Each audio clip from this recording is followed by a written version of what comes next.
મહત્વના સમાચાર અમદાવાદથી અમદાવાદમાં ટ્રાફિકની સમસ્યા હોવાનો કોર્પોરેશનનો સ્વીકાર ટ્રાફિક જામને ઘટાડવા રોડ ડિઝાઇનમાં ફેરફારની જરૂર હોવાનો પણ સ્વીકાર કર્યો છે એસજી હાઈવે ઉપર રોડ કટ બંધ કરી અને ટ્રાફિકની સમસ્યા દૂર કરવાનો પ્રયાસ હાઈવે પરના એન્ટ્રી એક્ઝિટ પોઈન્ટની ડિઝાઇનમાં પણ બદલાવ કરવાની ખાતરી આપવામાં આવી છે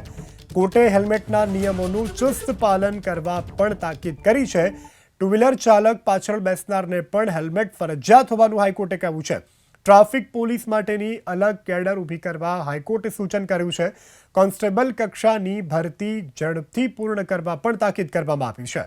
તો ટ્રાફિક અમદાવાદમાં સર્જાઈ રહ્યો છે આ વાતની સ્વીકાર એએમસી દ્વારા પણ કરવામાં આવ્યો છે વધુ વિગત સાથે સંવાદદાતા તેજસ મહેતા ફોનલાઈન પર જોડાયા છે તેજસ શું વધુ વિગત સંપર્ક કરવાનો પ્રયત્ન કરી રહ્યા છીએ સંવાદદાતાનો તો હવેથી બાઇક ચલાવનારે પણ હેલ્મેટ પહેરવાનું છે આ સાથે પાછળ બેસનાર વ્યક્તિએ પણ હેલ્મેટ ફરજિયાતપણે પહેરવાનું રહેશે અને આ સાથે અમદાવાદમાં જે ટ્રાફિકની સમસ્યા છે તેના નિરાકરણ માટે પણ એએમસીએ તૈયારી દર્શાવી છે સંવાદદાતા તેજસ આપણી સાથે જોડાઈ ગયા છે જી તેજસ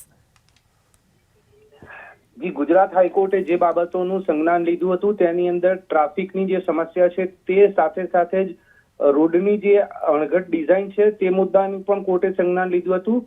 આ સાથે સાથે જ હેલ્મેટના નિયમોનું પાલન જે રીતે કરાવવાનું છે તે યોગ્ય રીતે નથી થતું તેવું પણ કોર્ટે સંજ્ઞાન લીધું હતું આ તમામ બાબતોને લઈને આજે કોર્ટની અંદર સુનાવણી થઈ અમદાવાદ મ્યુનિસિપલ કોર્પોરેશને સ્વીકાર કર્યો છે કે રસ્તાઓ બિસ્માર બન્યા તેની પાછળ વરસાદની સાથે સાથે જે પ્રમાણેની પરિસ્થિતિ છે તે પણ જવાબદાર રહી અને બિસ્માર રસ્તાઓને સુધારવાનું કામ કરવામાં આવ્યું છે અને હજુ પણ એ નિરંતર ચાલતી પ્રક્રિયા છે એટલે એ દિશામાં પણ કામ થશે સાથે જ હેલ્મેટની વાત કરવામાં આવે તો ગુજરાત હાઈકોર્ટે જે પરિપત્ર બહાર પાડ્યો 8 ઓક્ટોબર 2024 ત્યારથી લઈને આજ દિન સુધી શું પગલાં લેવાયા તેની જાણ કરવા માટે હાઈકોર્ટના રજિસ્ટ્રાર જનરલને નિર્દેશ આપવામાં આવે છે સાથે જ ટુ વ્હીલર અને પિલિયન રાઇડર્સ એટલે પાછળ બેસનારા વ્યક્તિઓ માટે પણ હેલ્મેટ ફરજિયાત છે આ નિયમનું કઈ રીતે પાલન થઈ રહ્યું છે તેનો સરકારે ખુલાસો કરવાનો રહેશે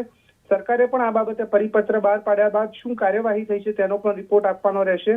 સમગ્ર મામલે 14મી ફેબ્રુઆરીએ સુનાવણી હાથ ધરાશે ત્યાં સુધીમાં એક્શન ટેકન રિપોર્ટ રજૂ કરવા અમદાવાદ મ્યુનિસિપલ કોર્પોરેશન રાજ્ય સરકાર અને હાઈકોર્ટના રજિસ્ટ્રાર જનરલે કોર્ટે આદેશ કર્યા છે જી તેજસ સમગ્ર જાણકારી બદલ આભાર